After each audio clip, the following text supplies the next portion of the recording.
Cek 1, 2, 3, cek, cek, cek.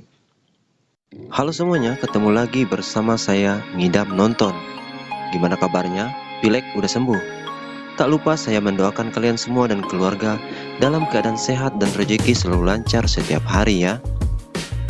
Di video kali ini saya akan membahas sebuah film yang sangat seru yang berjudul Downrange 2017. Baiklah, tanpa berlama-lama, kita langsung mulai saja ya. Di awal film, scene memperlihatkan sebuah mobil mengalami pecah ban di tengah jalan. Mobil ini melaju sangat kencang, sampai-sampai salah satu dari mereka mengalami benturan di kepalanya. Diketahui di dalam mobil ini berisi 3 orang wanita dan 3 orang pria. Cewek berbaju pink ini bernama Sarah, wanita ini bernama Karen, dan yang kepalanya terbentur tadi bernama Jody. Sedangkan cowok ini bernama Jeff, cowok berkemeja bernama Todd, dan si hitam manis Eric, ini dia orangnya. Kabarnya sih, mereka ini bermaksud menghadiri ulang tahun adiknya Jody yang terdapat di sebuah kota terpencil. Rute ini juga kelihatan sangat sepi, jadi jarang-jarang ada mobil lewat di sini. Mengalami pecah ban di tengah jalan seperti ini pun adalah hal yang biasa sebenarnya. Semua berjalan baik-baik saja dan tidak ada yang mencurigakan sama sekali. Untungnya, Todd membawa ban cadangan sehingga kapan saja ada masalah, ia bisa mengganti ban tersebut. Apalagi mereka memiliki 3 orang yang tentu saja hanya mengganti ban bukanlah hal yang rumit. Tak heran jika jangkauan sinyal di tempat ini pun sangatlah sulit karena lokasi yang sangat terpencil. Mau buka WA saja, Karen harus mutar-mutar tidak karuan. Kemudian Jody dan Karen sengaja berteduh di balik mobil karena cuaca yang begitu terik dan menyengat. Begitu juga dengan Eric yang udah nggak bisa nahan lagi malah pipis di semak-semak. Di saat yang bersamaan, Todd malah curi-curi kesempatan sibuk pacaran dengan Sarah sehingga Jeff tidak ada yang membantu mengganti ban. Ini juga anak satu, si Sarah, malah ikut-ikutan berteduh juga di balik mobil. Akhirnya, si Jeff benar-benar harus menyelesaikan ini sendirian. Di tengah teriknya cuaca, Jeff yang hampir saja selesai memasang ban mobil malah harus direpotkan bannya yang berguling. Saat ia mengambil ban itu, Jeff secara tidak sengaja melihat sebuah peluru yang berada di tengah jalan. Di sisi lain, teman-temannya malah sibuk ngobrol dan yang satunya lagi sudah lega habis pipis. Di tengah perbincangan, Todd melihat ban mobilnya yang berguling dan mengejarnya di ujung jalan.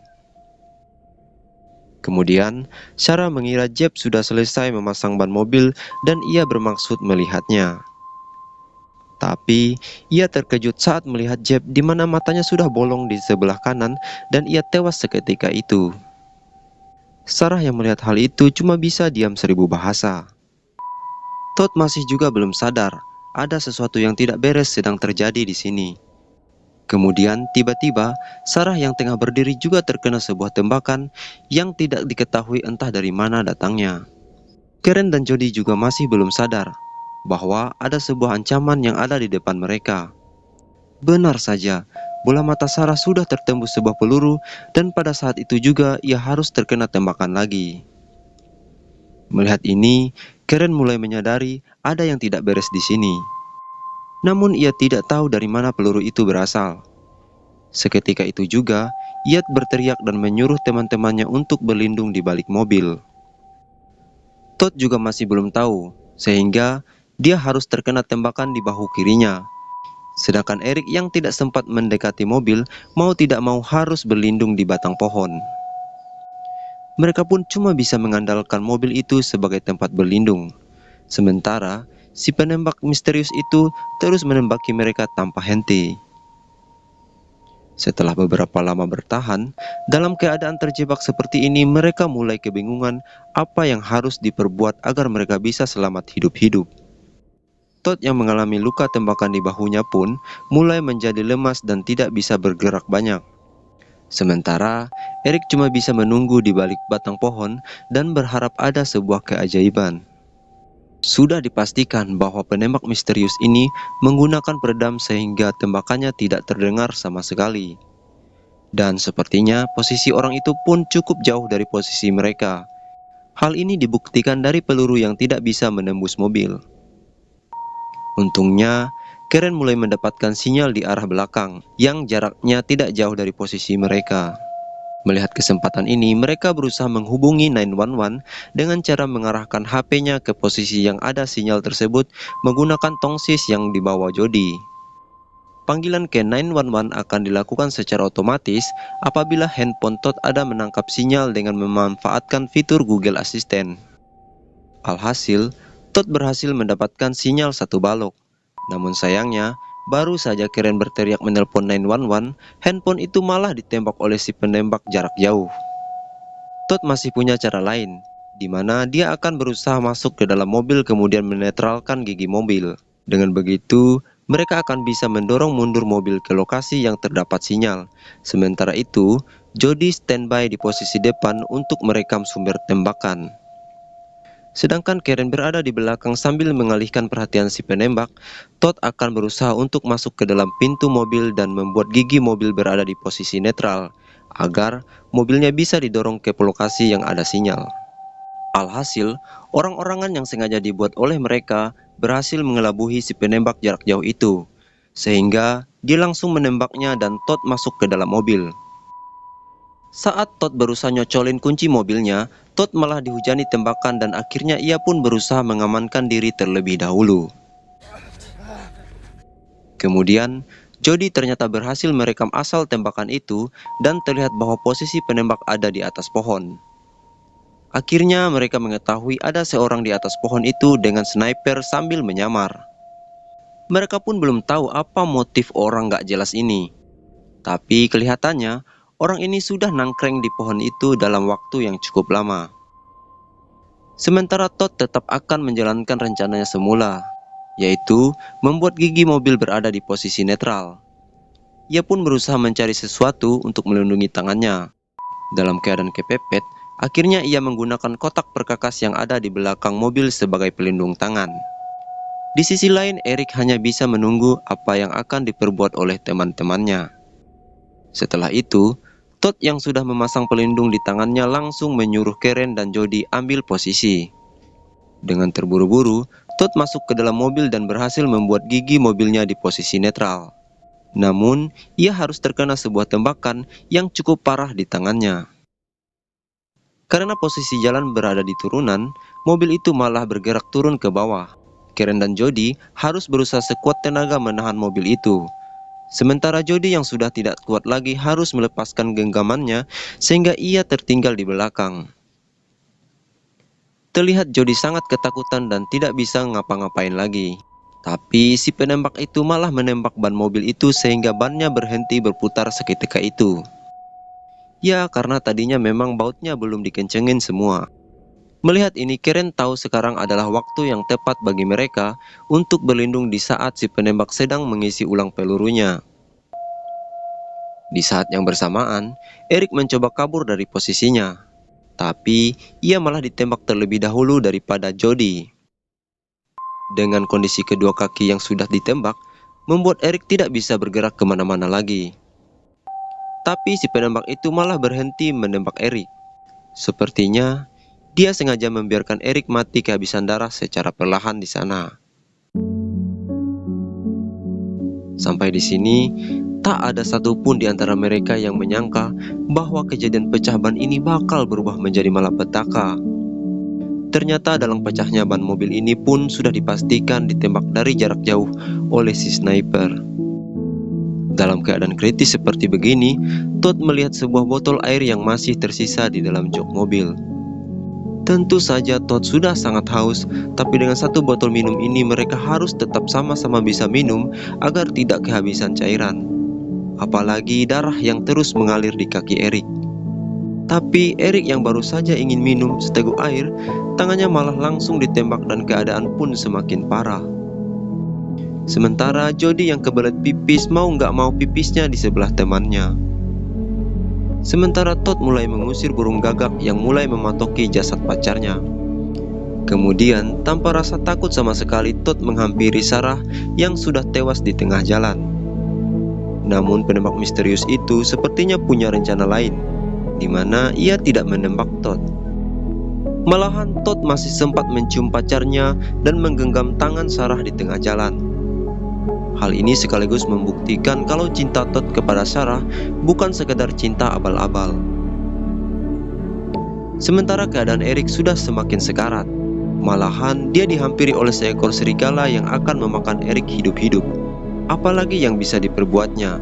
Dia hanya bisa pasrah dan membiarkan dirinya menjadi menu makan siang si serigala. Saat itu Todd yang tengah berdiri di tengah jalan sambil menantang si penembak psikopat tiba-tiba melihat sebuah mobil yang mendekat. Melihat ini, mereka memiliki sedikit harapan kalau orang di mobil itu akan menjadi hero bagi mereka. Tapi saat itu juga Todd mulai ditembaki dan membuat serigala itu tidak jadi memakan Eric. Sekarang, si penembak jarak jauh itu tidak memberi kesempatan lagi untuk Todd. Ia pun harus tewas di tempat itu dan terkapar di sebelah jasad pacarnya. Sekarang hanya tersisa Karen dan Jody yang masih hidup. Kemudian Karen dan Jody mulai melambaikan tangan mereka kepada mobil itu. Saat itu pengemudi wanita itu mulai melihat mereka. Namun naasnya, tangan wanita itu langsung ditembak dan tepat mengenai jari manisnya, sehingga darahnya harus muncrat tidak karuan. Mobil yang dikendarainya pun malah oleng kemana-mana, sehingga menyenggol mobil Todd yang berada di depannya, dan menyebabkan kepala Jeb lepas dari tubuhnya. Alhasil satu-satunya harapan bagi Karen dan Jody harus lenyap dalam sekejap. Sementara wanita yang membawa mobil itu pun mulai tersadar walaupun dengan luka yang cukup parah. Namun tak lama dari itu, ia harus terkena beberapa tembakan dari si penembak. Begitu juga dengan suaminya yang mencoba untuk menyelamatkan anaknya yang terlempar. Ia terus diteriaki oleh Karen dan Jody untuk tetap berlindung di balik mobil. Tapi ini adalah saat yang tepat karena keberadaan bapak itu sudah berada di posisi yang mendapatkan jangkauan sinyal. Kemudian, Karen menyuruh bapak itu segera menelpon 911 untuk meminta bantuan. Namun, psikopat itu tidak membiarkan si bapak begitu saja. Ia malah menembaki tangki bahan bakar mobil itu sehingga bocor dan mengakibatkan ledakan dan kebakaran. Si bapak pun harus tewas terbakar di lahap api.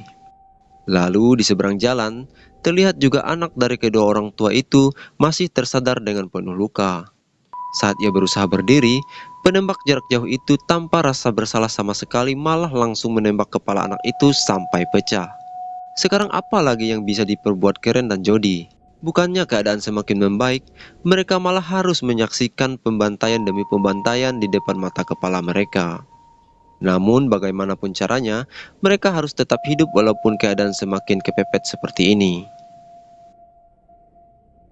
Di saat mereka sudah kehabisan akal sama sekali, tiba-tiba Karen memiliki ide yang dimana mereka berdua harus beraksi saat malam tiba.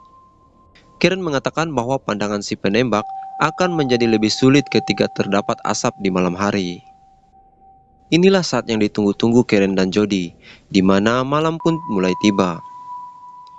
Tapi si penembak misterius itu kelihatannya tanpa lelah sama sekali masih memantau lokasi di sana.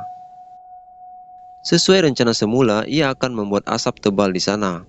Dia mulai merobek ban dan jok mobil, sementara Jody mengambil botol bensin, satu buah tas berisi baju, dan kotak minuman yang ia temukan di bagasi belakang. Beruntungnya, di dalam kotak itu masih tersisa 2 minuman dan langsung diminum oleh mereka. Agar tidak mabuk asap, mereka menggunakan kaos yang ada di dalam tas itu untuk digunakan sebagai masker darurat. Kemudian Jody langsung menuangkan satu botol bensin itu ke dalam jok mobil dan Karen membakar koran dengan korek api. Alhasil, mobil itu pun mulai terbakar dan mulai menimbulkan asap.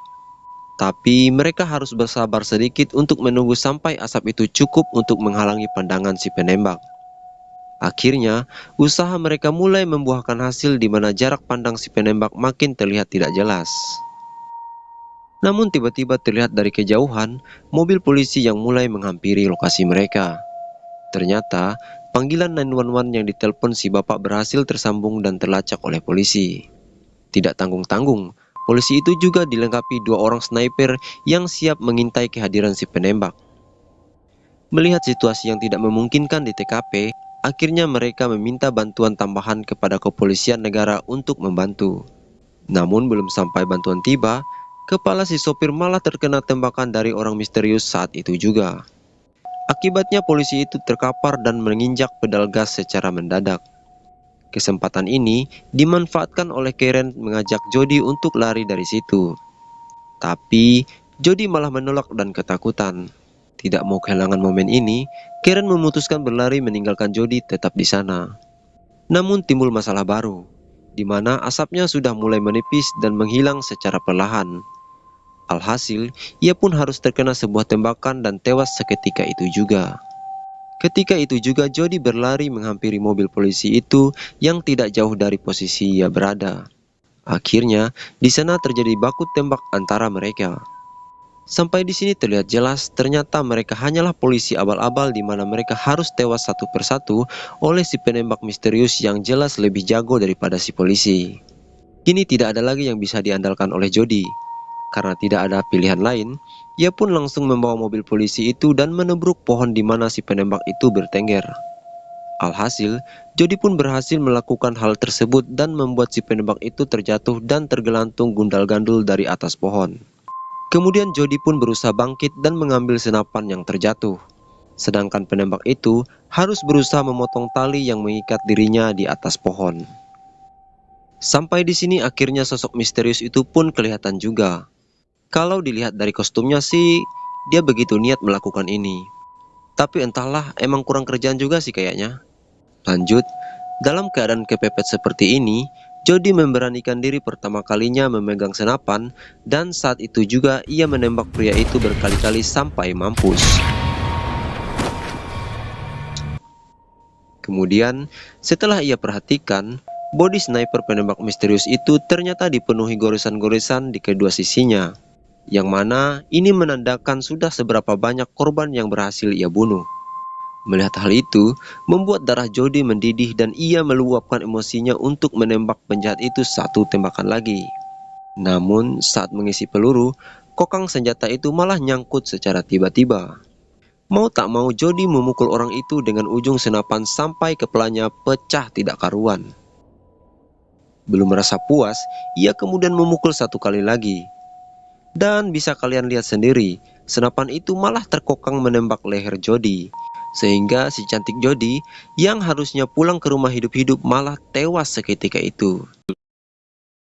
Ya, pesan moral yang bisa diambil dari kisah ini, dendam dibalas dengan dendam gak akan mengembalikan keadaan menjadi lebih baik. Contohnya Jody, niatnya mau meluapkan dendamnya, malah celaka yang ada. Terus yang kedua, berhati-hatilah jika bepergian kemana-mana ya. Apalagi melewati rute-rute sepi. Mana tahu ancaman terjadi karena ada kesempatan. See you.